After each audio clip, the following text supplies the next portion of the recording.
Y ahora vamos a conocer los resultados de una encuesta realizada por el Observatorio de Participación Ciudadana de la Red de Desarrollo Local sobre diversos temas de gestión local, participación ciudadana y servicios municipales que se realizó entre junio y julio del año pasado en 12 municipios de Matagalpa, Jinotega y las regiones autónomas del Atlántico Norte y Sur.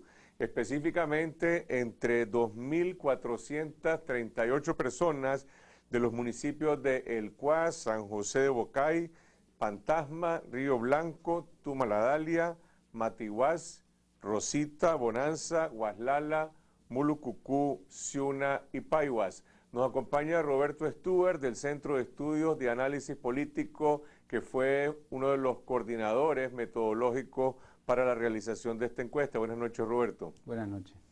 Hablemos un poco de el objetivo de esta encuesta. Era conocer cuál es el estado de la gestión municipal, el predominio que tienen algunas tendencias, ya sea la centralización o la participación ciudadana.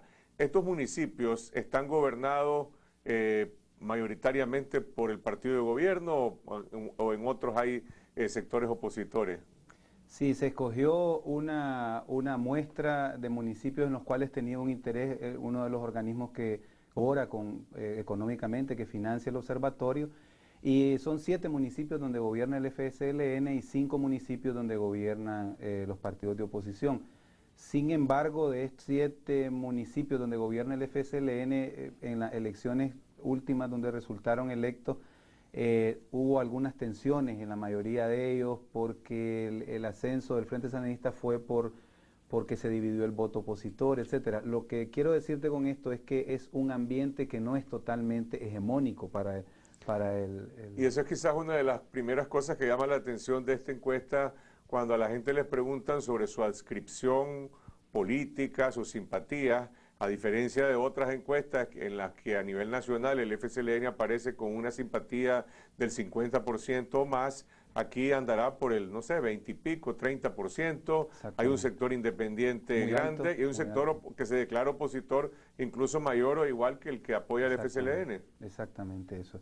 Y la otra cosa que también, pues en este tiempo, son municipios con poca institucionalidad, es decir, la presencia del Estado no es institucional, y aunque en este periodo último ha aumentado, sobre todo en los municipios gobernados por el Frente Sandinista, por los programas que llevan, pero no van institucionalmente, es decir, es una camioneta que entra y que sale, y son programas específicos que se relacionan más con la gente de los gabinetes que con toda la comunidad. Entonces, el hecho de que haya más presencia del Estado no se traslada en una mayor institucionalidad pública, pues. Por ejemplo, cuando a la gente le preguntan cómo valora el trabajo de la alcaldía para solucionar los problemas de los municipios en el agregado de estos 12, es decir, en el promedio, la suma de los 12 municipios, la mayoría tiene una opinión negativa. 66.7% dice que el trabajo de la alcaldía es malo, 26.1% dice que es regular, 4.4% dice que, bueno, la pregunta no es sobre el gobierno del comandante Ortega, es sobre la alcaldía. Sí, es sobre la alcaldía, pero ahí hay varias cosas, hay varios argumentos que matizan esa respuesta. El primero es que se le pregunta a la gente alrededor del desempeño de la alcaldía para solucionar problemas y para atender ciertos servicios.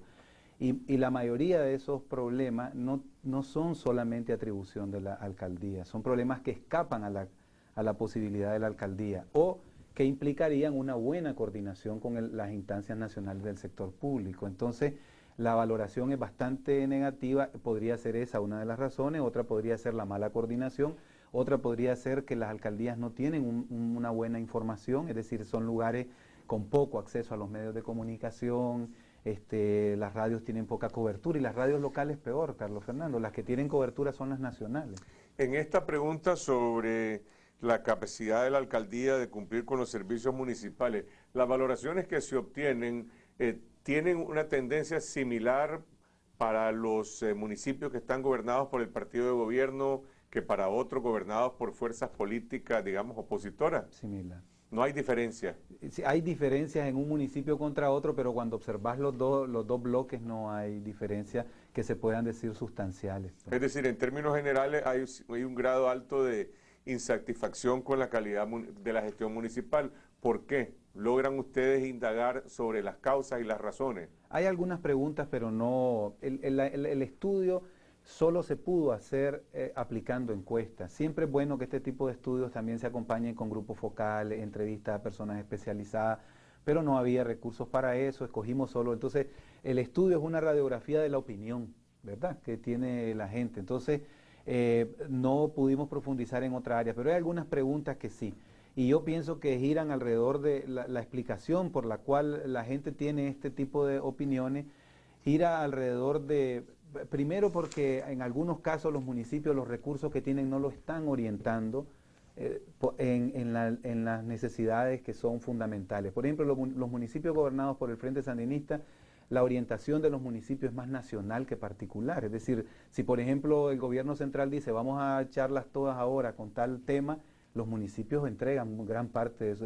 Comienza el año escolar, hay que entregar dinero al sistema educativo, etcétera, y así. Hay una epidemia de temas de salud, tienen que entregarse. Entonces, las alcaldías también sandinistas tienen menos posibilidad, al tener menos autonomía, menos posibilidad de atender las cosas que son específicas, problemáticas de la gente, y muchas veces la gente no observa esas cosas porque no se han atendido lo que para ellos es lo más importante. ¿Cuánto conoce la gente en estos municipios de los planes que tienen sus alcaldías, de lo que ha aprobado el Consejo Municipal? ¿Cuánto acceso tienen a la información? Se supone que siendo las alcaldías, pues la instancia de gobierno local es lo que está más cerca de la gente. Sí, es muy poco, Carlos Fernando. Menos del 30% conoce los planes, menos del 20, ligeramente, en una cifra cercana al 25 conoce lo del presupuesto y mucha gente conoce los proyectos específicos que llegan a la comunidad, que es una observación que hizo Manuel Ortega,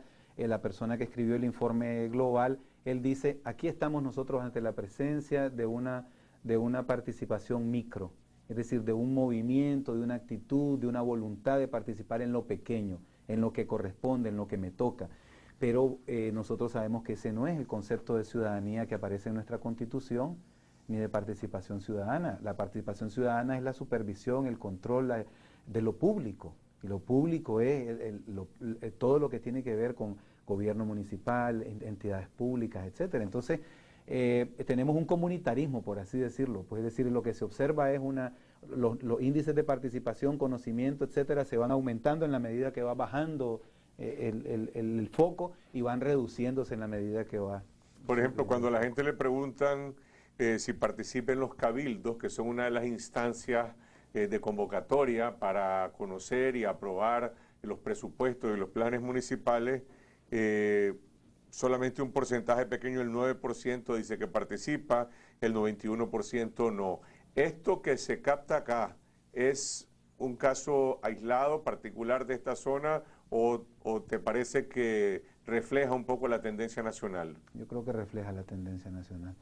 Refleja la tendencia nacional y hay una justificación que se podría decir a eso, es un contraargumento que se podría decir, bueno, pero nosotros ahora multiplicamos, o sea, duplicamos o triplicamos en algunos casos el número de concejales y tenemos una representación distribuida en el territorio, pero cuando te vas a la pregunta de que cuántos de ellos conocen y tienen contactos con los concejales, es mínimo también. Entonces quiere decir que ese crecimiento de concejales como una estrategia para que fluya el contacto con la ciudadanía tampoco es cierto que está funcionando. ¿Quién manda, por decirlo de una manera directa, en las alcaldías? ¿El alcalde, los consejos municipales, qué nivel de poder y actuación tienen? En los últimos meses se han producido diferentes tipos de intervenciones en relación a autoridades electas, alcaldes, vicealcaldes que han sido destituidos. Aquí en este programa entrevistamos a uno que dice que lo llamó un secretario político del Frente y le dijo, usted tiene que renunciar porque si no lo va a destituir el Consejo Municipal. Ustedes indagaron sobre cuál es la percepción que tiene la gente sobre los consejos y no sé si sobre la relación que estas instancias municipales tienen con los cuerpos políticos. Sí, nosotros hicimos algunas preguntas en ese sentido. Por ejemplo, preguntamos si quién tenía más autoridad. Hicimos varias preguntas relacionadas con esto, si el alcalde, es decir, y el consejo, porque queríamos ver si la gente observa como un poder colegiado o como un poder personalizado. Y las respuestas fueron contradictorias. Dos de las tres preguntas directamente sobre eso, dos colocaban al alcalde como una autoridad, pero la otra pregunta colocaba al consejo municipal como la autoridad. Pero cuando uno observa la mayoría de las preguntas, la gente se inclina a ver a ver un poder personal. Que eso es interesante porque, contrario a lo que dice la ley, pues no es una cosa nueva, ya en el pasado eso se veía. La gente no reconoce porque obviamente en la práctica no mira que el consejo tiene una funcionalidad. Y ahora es una cosa un poco complicada porque por un lado el Frente Sandinista ha logrado convertir a los concejales en un microejército, es decir, es un grupo que vota de una manera disciplinada, muchas veces contra su propia opinión personal, etcétera. Pero además de que ha logrado eso, ha logrado, o no lo ha logrado él, pero es la realidad, que las bancadas opositoras no representan un voto considerable para que en el Consejo se convierta en una entidad deliberante, fuerte. Entonces la gente no mira, no observa eso como una entidad capaz de provocar ningún cambio, mover nada de lo que ya está definido. Entonces, lógicamente la gente en la práctica le va perdiendo respeto a las instancias y las instancias no muestran que sirven para algo diferente a obedecer. Y en el segundo punto nosotros hicimos una pregunta sobre quiénes eran los que, la nueva, pues, la gente que mandaba, etcétera, los nombres que tenían, y aparece el secretario político. Es decir, es la otra característica del modelo local que vemos, es de este modelo expresado en lo local, que es que, como dice Manuel Ortega, el que no es electo manda por encima de todos los electos, y son los secretarios políticos. Ok, vamos a una pausa y regresamos con la pregunta central sobre este modelo, la tendencia a la centralización y a la sujeción de las alcaldías al gobierno central. ¿Da resultados? ¿Tiene algún efecto, digamos, en la calidad de la gestión pública? Y por el otro lado, la supresión de la autonomía municipal, ¿qué costos ha tenido para la población? ¿La gente añora acaso la autonomía municipal? ¿Hay acaso un movimiento enfocado en recuperar esos espacios públicos? Ya regresamos. Continuamos en esta noche, estamos conversando con Roberto Stewart del Centro de Estudios y Análisis Político, la organización que coordinó una encuesta del Observatorio de Participación Ciudadana de la red local en 12 municipios de Jinotega, Matagalpa y las regiones autónomas del Atlántico Norte y Sur. Cuando se estableció el sistema de los CPC, originalmente, ahora se llaman gabinetes de la familia, que apuntaba a una relación directa del gobierno central con estos instrumentos de ejecución, algunos decían, bueno, a lo mejor esto va a significar una mayor transferencia de proyectos, de fondos directamente a los municipios y van por el lado de la eficacia. Otros defendían la autonomía municipal y los mecanismos de participación ciudadana que se desarrollaron en los años 90, argumentando de que eran necesarios para que la gestión municipal funcionara mejor. Ahora que ya este es un modelo implantado, ¿se puede apreciar los resultados? Sí, quizás el primer resultado que valdría la pena mencionar es que no logra ser un modelo universal, porque en las alcaldías gobernadas por la oposición no se promueve el modelo, porque el modelo está diseñado para que el que dé orientación es el secretario político, y en una alcaldía liberal no se le va a dar a organizar a todo para que él sea el secretario político del Frente Sandinista el que acompaña a los grupos comunitarios. Entonces, esa es la primera cosa, lo cual es grave, porque un modelo que use el sector público para distribuir, para escuchar, distribuir la toma de decisiones, etcétera, debería de ser universal. Esa es la primera condición que debería tener, es decir, que vos lo podés aplicar en cualquier circunstancia y no es eso lo que ocurre. Pero donde no es universal o donde no se aplica ese modelo, ese enfoque partidario, estas alcaldías son objeto de discriminación, de represalia, o reciben los mismos recursos, los mismos programas de otras gobernadas por el FCLN.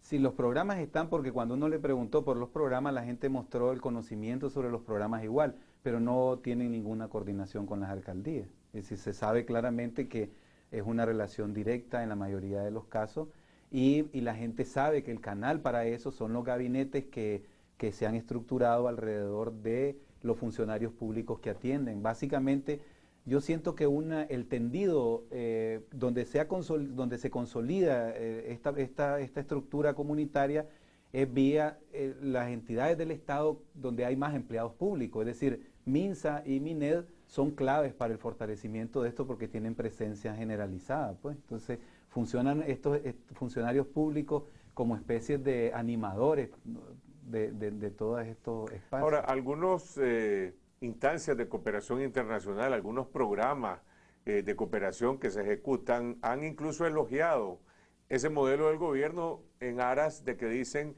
que las cosas se hacen, que se ejecutan, que son capaces de transferir fondos y ejecutarlo. Reconocen y admiten que no hay pluralismo, que no hay autonomía municipal, pero tienden a ver en este modelo resultados. ¿Cómo lo ve la gente? Nosotros preguntamos en la encuesta que qué cantidad de personas había sido, que si alguien de su familia él o alguien de su familia ha sido beneficiado con los programas. El programa que ha sido más beneficiado es el programa del techo, que es uno de los más baratos. Las láminas de zinc. Que es de los más baratos, pues, ¿verdad? Y el que tiene más cobertura. Es el que tiene más cobertura. En los otros hay una diferencia grande, pero cuando le preguntamos cuáles son las condiciones para aplicar a esos programas, efectivamente se señala lo que vos has mencionado, que tenés que ser simpatizante, estar organizado en los gabinetes, específicamente en los espacios que ellos delimitan. Nosotros no hicimos ninguna pregunta valorativa sobre la calidad de estos programas nacionales, solo nos interesaba saber si existían y cuáles eran los criterios que uno debía llenar para poder recibir algún beneficio. La autonomía municipal tiene expresiones concretas en esos 12 municipios, es decir, ¿hay alguna especie de contrapeso, contrabalance entre lo que se podría considerar un modelo centralista y un esfuerzo de restablecer o de mantener la autonomía municipal? Fíjate, Carlos, que esa es una pregunta interesante y es un tema complicado porque el municipalismo en Nicaragua no es un tema viejo, es un tema relativamente nuevo. Se está comenzando a delimitar todo un marco jurídico, una forma de actuación. Los municipios estaban empezando a aceitar mecanismos. Vos sabés que ese es un tema, cada 5 años autoridades, concejales, etcétera.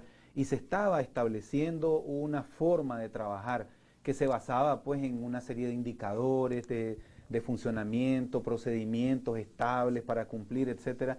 Y yo creo que, es decir, no teníamos un tipo ideal, no teníamos, que decirte, como Curitiba en Brasil, ¿verdad? Ese presupuesto participativo y ese modelo de transparencia permanente, etcétera, que se convirtió como en algo con que vos podías contrastar. Y los municipios donde se tenía quizás un mayor avance, mayor apertura a la participación, mayor transparencia, etcétera, eran municipios gobernados por el Frente. Cuando el Frente tomó el poder en el 2007, eso cambió la actitud también de esos municipios. Es decir, entonces, los gobiernos liberales no ha sido la naturaleza de las organizaciones comunales, comunitarias, etcétera. Pues no es su ambiente, ¿verdad? Estar entre grupos de base, etcétera. Pues.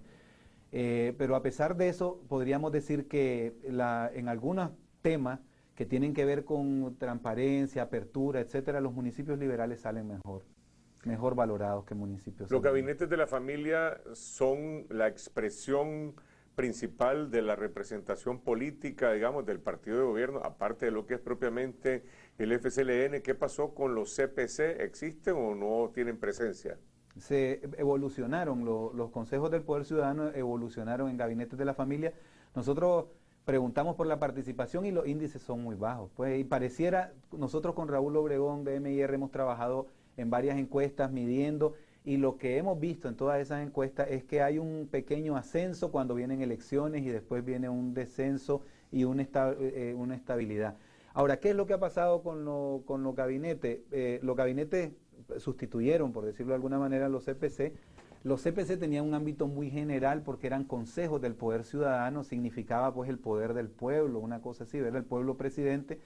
Y yo siento que el gobierno esto le creó muchos problemas porque la gente comenzó a tomarse en serio, comenzaron muchas tensiones, hubo en varias alcaldías, si uno revisa esos periodos previos se da cuenta que hubieron tensiones. Entonces, los gabinetes de la familia, el nombre lo dice claramente, han corraleado a la gente para que su ámbito sea la familia y la comunidad. Es decir, ya no te interesa el presupuesto, no, es el charco, la acera, la zanja, es decir, es un gabinete para preocuparte por tu familia.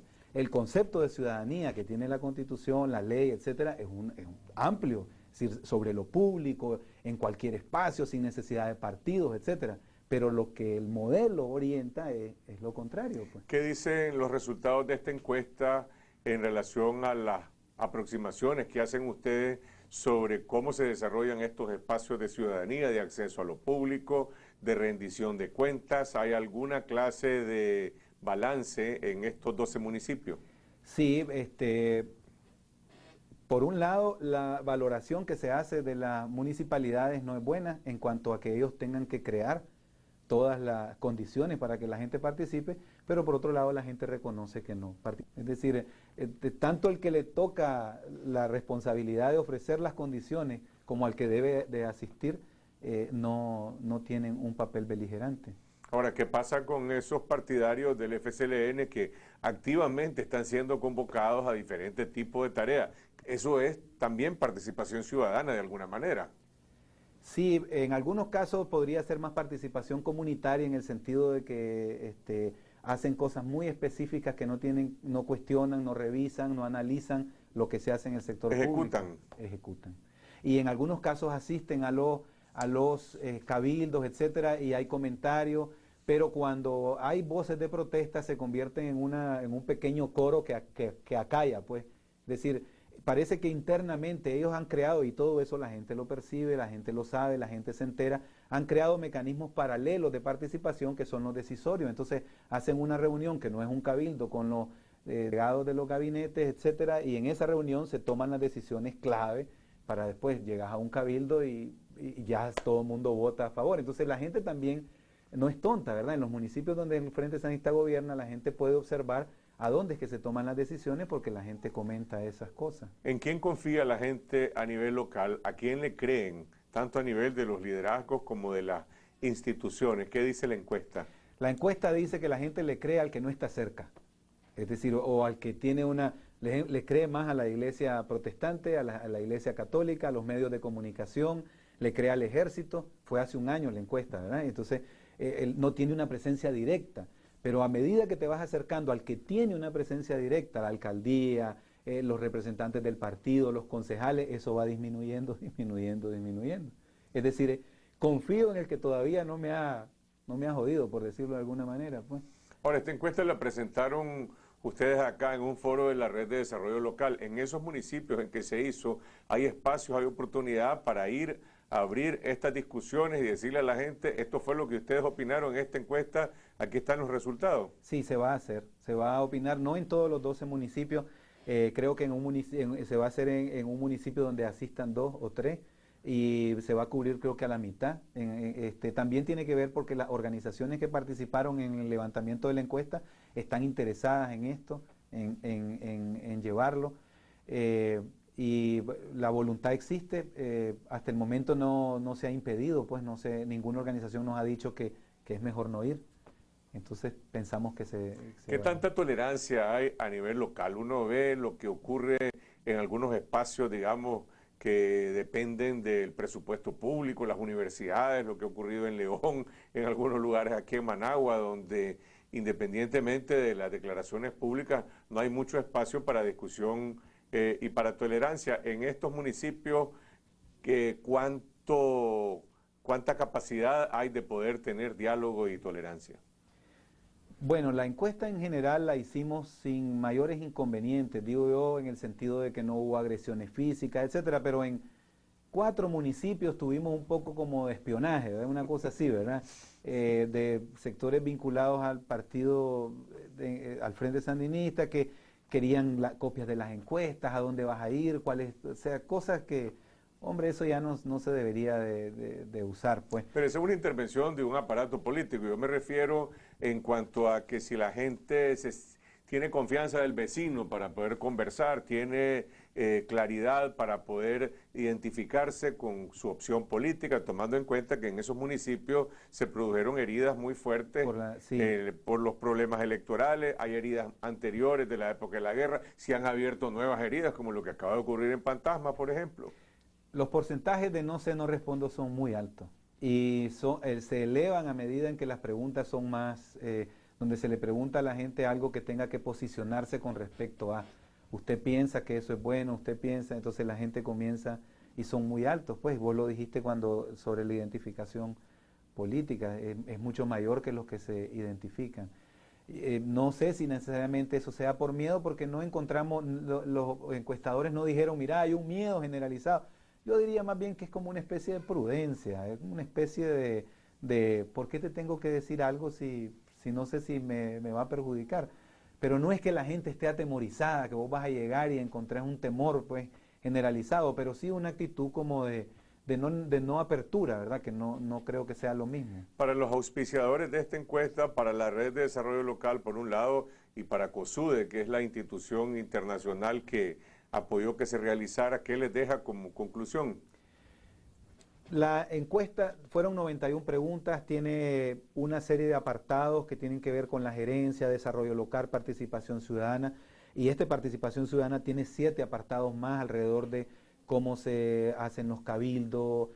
Lo que te quiero decir con esto, Carlos, es que hay una cantidad de información importante sobre la forma como se gerencia, la forma como se permite la participación, se estimula la participación y también la visión que la gente tiene de su alcaldía, de su gestión. A los alcaldes debería de interesarle y debería ser de utilidad para ellos también. Claro, y sobre todo porque el observatorio tiene está en un sitio web, en el sitio web de la red está el observatorio, están todos los informes, pero además está la base de datos que permite hacer cruce. Entonces vos podés entrar a la base de datos y podés comparar el Cuá con Bocay, podés comparar el Tuma con Guaslala, podés comparar Río Blanco con Bocanepa y Guajomatiguás, etcétera, y podés ver cuáles son las diferencias, en qué se parecen, qué son distintos, etcétera. Y la gente no es muy complicado, pues una persona que tenga un conocimiento básico de Internet podría navegar sin problema en el observatorio. Gracias, Roberto Stuber, del Centro de Estudios y Análisis Político. Esperamos la segunda parte. Hay una ampliación de este proyecto, ¿no? Sí, este año se va a aplicar en 23 municipios donde se aplicó en el 2012. Vamos a ver los resultados de lo que pueda proyectar el Observatorio de Participación Ciudadana. Gracias por acogernos en sus hogares. Regresamos mañana con otra edición de Cuentas Claras. Mañana vamos a hablar de ahorro con Elaine Miranda y también sobre ahorro para construcción y compra de proyectos de vivienda con Ricardo Meléndez de la Cámara de Urbanizadores. Regresamos aquí en Canal 12 siempre a las 8 de la noche. Hasta entonces.